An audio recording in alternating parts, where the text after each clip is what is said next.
Welcome to Mailbag. This is a series of videos about questions that you guys have left on the channel. I normally block them up into a series that I can record in an evening because that's how many questions you guys leave. So what you'll be seeing is this block header, and then you'll see the individual mailbag items that will follow as the next part of the video.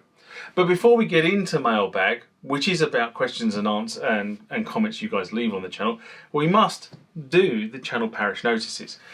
And if you like videos about legacy tech, musical instruments, EDM, anything like that, hit the subscribe icon, because that's what this channel's all about.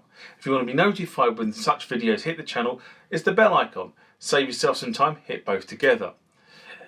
If you like the contents of the video, please give it a thumbs up. And also, I love you guys leaving comments on the videos down below. I read them, I comment on them, and sometimes you even give me ideas for future videos, which is really great stuff. It also allows other people to comment on something you've raised against a topic that was discussed in the video. Really, really good stuff. Also down there, Facebook and Instagram. Becoming more and more popular with you guys. A lot more of you are talking to me on those channels. Keep it up. It's probably the channel I'll respond to you most quickly on, because it's the channel in my pocket, as in it's on my phone. But please follow me on those particular platforms, and you'll see the normal channel shenanigans. And finally, down there is the important one. For less than the price of a cup of coffee, you can support the good work that this channel does towards EDM and legacy synthesizers. And now back to this video. This next comment comes from Tim in response to the Yamaha FB-01 output levels very low. I think this was a mailbag, if I remember correctly. I've not written down when I did it, but it was. I'm sure it's a mailbag. And Tim writes, I modded mine by upgrading the 2 output op amps as advised on some Gear Slaps forum. Remember, it sounded very slightly bit louder, noticeable clearer. Sold it on to someone in Southsea. Update. Now my SY85 is working with a Gotek drive from CP Magnetic Media. It's awesome. Flagship SIP for the price of a mini brew. I have 2 now. So starting with the FB-01, that sounds really, really like the mod that I intend to do to the FB-01, and I've actually had the parts all sitting in this. It's in this bottom drawer actually. They've been sitting in that bottom drawer for, it's got to be nearly 2 years now. So the point maybe it's even 3 or 4 years. It could be longer. I can't remember when I bought them, but I remember reading an article about this, buying all the parts, because the article listed out all the parts you need or everything you need to do in great detail. And I've just never got around to processing it through. So it is my intention. I'm going to try and do it before I go on holiday at the end of July. But I'm going to try and actually do the upgrade on the FB-01s to get them to this new level. And as he said, the key thing about this is the cleaner signal that comes off the FB-01 by having these more modern op amps in them. So it is on the list of things to do. I'm trying to. That's one of the things I've got listed to try and do in July, as is the final fixes on this board here. They're all scheduled for July as well, and the EPS 16 is scheduled as an August piece of work I'm going to do in August.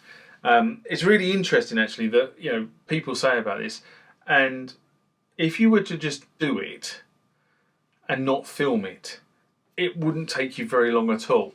But if I'm trying to film it so you guys can see what I'm doing, you're having to change the camera angle, change the shot. I'm working with multiple cameras now, so that makes things a lot easier, because you can have one camera set up here looking down on the bench. I can have one camera set up here looking down on this bench, and one camera looking at me, and therefore I can then talk. Keeping the audio in sync is a really interesting issue, and I've got some bits and bobs that I've ordered that hopefully are going to deal with that long term, because the audio has always been the Achilles heel in my videos. So anyway, going back, good news on the Gotek though. Good to know the source. Did you get the drive with the numeric display or the one that shows the folder? And now the reason why I asked that question is because there are lots of drives being flogged on the market through eBay, Reverb, or whatever it happens to be, which are floppy drive emulators. The problem with them is that if you don't have them display the folder name, you just have the numeric number, and a lot of these drives will take you up to 99 folders. You have no idea, unless you memorize the locations, the folder number 1, folder number 2, folder number 3, etc., of what you've actually got in that space on your USB drive. Okay. Whereas if you have the ones that actually throw up the folder name, you can actually have the disk name, so you know which disks you're scrolling through. I'm still not a great fan of them. I understand them. I see the rationale behind the whole GoTech scenario, but that's kind of my take. Anyway, I've got to be honest. I've not been disappointed by my 85, and to your point, as point I make regularly on the channel, you get a lot of synth for your cash. Legacy Tech guys works, right? If you can get a keyboard, you can get it, get it to working status. This stuff will serve you for years to come, right? Unlike the whole USB debacle with Catalina. Anyway, Tim writes back. I got two, one with the folder display on name on the OED, and I have a spare one for sale now on eBay. The Llama mod for the FB-01, which is the mod we've been talking about, made it slightly clear. Not a lot, but it may keep you busy. Thank you. It's very interesting when you track the parts in the output circuits back and find that the parts specified in the service manual for the FB-01 actually are not the parts installed.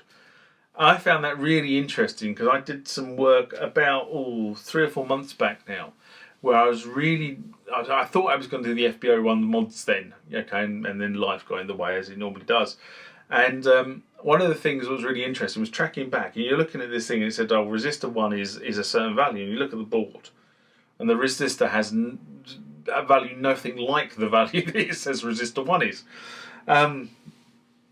Very interesting. But I've seen a number of people in the user groups speculate why this must be the case.